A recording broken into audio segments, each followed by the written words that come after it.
જો તારીખ થઈ ગઈ છે 22/9/2025 સોમવાર અને નવરાત્રિ ચાલુ થઈ ગયા. જ પહેલું નોરતું છે. સુવિચાર છે અહમ ઓગળી જાય પછી પરમાત્માના દર્શન થાય છે. અને ટૂચકો છે હળદરનું વસ્ત્રાગાળ ચૂર્ણ કરી પાણી સાથે રાત્રે લેવાથી હરસ મસા મટે છે. સાંજના વાગી ગયા છે 7 અને આજથી નવરાત્રિ શરૂ થઈ ગઈ છે એટલે મમ્મી અહીંયા દીવાબત્તી ધૂપ ને ગુગળ આરતી ને બધું કરે. કા મમ્મી? જય માતાજી. નવરાત્રિ ચાલુ થઈ એમને આજ પહેલું નોરતું. એટલે અહીંયા રીટા જે ગરબો લાવી એમાં દીવો કરે મમ્મી. અહીંયા સ્થાપના કરી નાખી અને અહીંયા અખંડ દીવો રાખવાનો 9 દિવસ. આ અખંડ દીવો આપણે થાન હતા ત્યારે અહીંયા રાખતા નહીં. અહીંયા ગયા વખતે રાખ્યો તો અખંડ દીવો.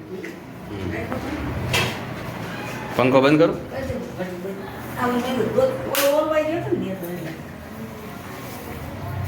મમ્મી આમ પાછો રાખજો સેજ કોડિયું.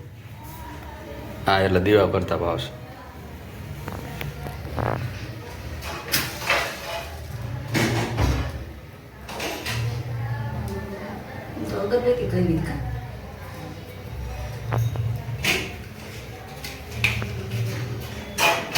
આપો અગરબત્તી શું અંદર જાય ને એટલે આમાં દાજી જવાય. નાની દિવાળી હોય ને એટલે લો.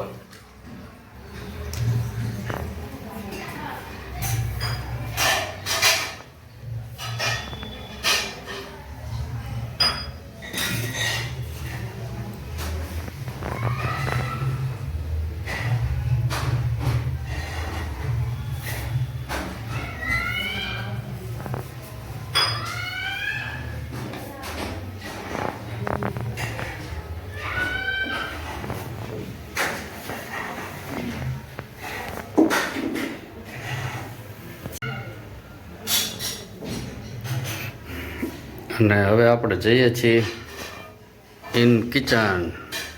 ઢાંટાણા રસોડે મેં કોણ હૈ? રસોડે મેં રીટા હૈ. રીટા શું જ ચાલે છે? શું જ છે હડિયા પાટામાં મેનુ? હડિયા પાટી આમથી આમ મેનુ છે ખીચડી બટેટાનું શાક, રોટલી અને શીરો. જે નવરાત્રીનો પહેલો શીરો છે ને એટલે શીરો બનાવવાનો છે. શાક મૂક્યું છે, ખીચડી મૂકી લોટ બાંધી દો, શીરો બનાવી નાખો, પછી રોટલી કરીશ. પણ શીરો મમ્મીને તો ન ખવાય ને? પ્રસાદી તો લેવાય થોડીક, તો ઓછો બનાવજો. એટલે પ્રસાદી આટલું જ બનાવો છો. નવરાત્રી ચાલુ થઈને પહેલો દિવસ છે ને એટલા માટે શીરો બનાવો. કાલ બીજું કંઈક બનાવું છે. 9 દિવસ જોઈએ આપણે થાય ત્યાં સુધી કરીશું એમ. બાપુએ શું ના પાડી મમ્મી શીરો ને? કંઈક 2-3 વસ્તુ ના પાડી. મમ્મીને ટાઈફોઈડ છે એટલે ના પાડી હતી. પણ સહેજમથી પ્રસાદી તો લેવાય. એમાં હું અત્યારે પ્રસાદી માટે જ કરું છું. એટલે શું થોડી પ્રસાદી આપણે લેવાય એમ. એવો વિચાર છે કે 9 દિવસ અલગ અલગ વસ્તુ બનાવશું એમ.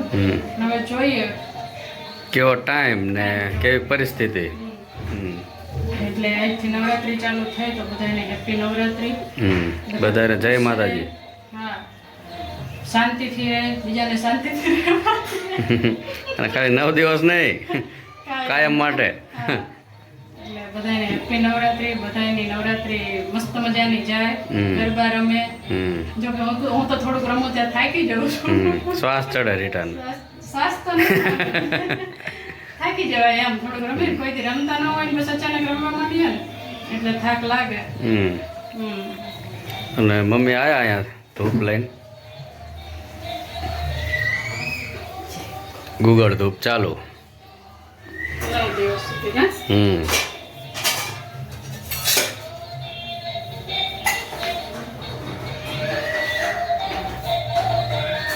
હા, એક વસ્તુ કહેવાની રહી જ ગઈ. આજ પહેલો દિવસ છે નવરાત્રીનું, તો તમારો શું પ્લાન છે એ જણાવજો જરાક. એ જ કલારમાં જવાનો વિચાર છે.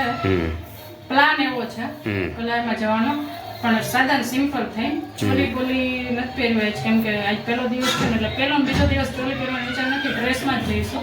ત્રીજા દિવસથી છે ચોલી પહેરવાનો.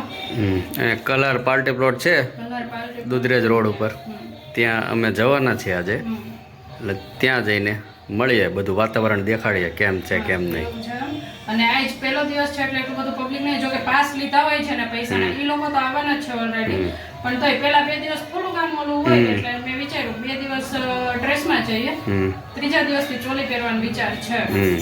એટલે જોઈએ છે વાતાવરણ આજ કેવું છે, હમણાં જઈએ પછી જોઈએ કા. તો ચાલો બધાય જમવા પણ હજી વાર છે. નવરાત્રિમાં હાલો દાંડિયા રાસ રમવા. હાલો ઓલી દયા છે નથી દયા હાલો એના વિડીયો હમણાંથી બહુ આવ્યો છે જેઠાલાલ અને દયાને કમિંગ સૂન કરી. ઓકે જો અમે કલારમાં આવ્યા છીએ દાંડિયા રાસ રમવા, પણ કલાર તો બંધ છે. જીગર શું કરશું હવે? હવે અમે એટલા બધા હરખે આવ્યા હતા ને પણ અમે કલાક પહેલા જ એવા સમાચાર મળ્યા હતા કે બંધ છે. અમે આમ હિંમત નો હાર્યા, કીધું આમ નહીં વાંધો આપણે જઈશું, લગભગ ચાલુ દેશે. પછી ગોકુળ વાળો બ્રિજ ચડ્યા ને પછી આ જે શેડો થતો હતો ને મને એ કલર નો લાગતો હતો, આમ જે લાઈટ થાય ને. પણ એ પછી અહીંયા ઓલું ગોકુળ ઓલું આપણે મેળામાં ગયા હતા, અહીંયા છે ને આયોજન નવરાત્રી, અહીંયા એ જોયું ને એ લાઈટ, એટલે પછી મને એવું ડાઉટ થયો. મેં કીધું હવે તો બંધ જ લાગે. એમ નહીં પણ ઝુમર ને એવું બધું તો લગાવ્યું છે, ચાલુ થશે વેલા મોડા, આજ નહીં તો કાલ નહીં તો પરમ ચાલુ થશે એવું લાગે. હા એમ નહીં, જેને પાસ લીધા એને શું કરવાનું બિચારા અમને? તો કઈ હોય નહીં, પછી એમનો કઈક 200-500 બાદ કરી દે એવું કઈ. બેટા એટલી બધી એક્સાઇટ હતી કલારમાં આવવા માટે, એને દવાખાનાનું પાર્કિંગ અને કલારનું પાર્કિંગ ખબર જ ન પડી. હોસ્પિટલ છે ઉપર બોર્ડ માર્યું છે, ઓલા આંધળા વ્યક્તિ હોય ને એ વાંચી કે એવડું બોર્ડ છે શિવસા, તો રીટા કે પાર્કિંગ તો કે ઘણું થયું છે. હા અને મમ્મી નહોતા આવતા ને તો નોય હોય લાવી કે હાલો તમારે કે આવું જ. મમ્મી કે મને ટીચર છે કે ઓલો મૂવ સ્પ્રે મારી દીધો, રમવાનું થાય દુકાન લગાડી દે, હવારના મૂવ સ્પ્રે લગાડે કે કલારમાં જવાનું હોય. હવે આપડા ભાઈ આજ ને તો કાલ આવશું, કાલ ને તો પરમ દિવસ. કાલ હવે પૂછીને આવશું નહીં, ક્યાં દુષ્કાળ છે.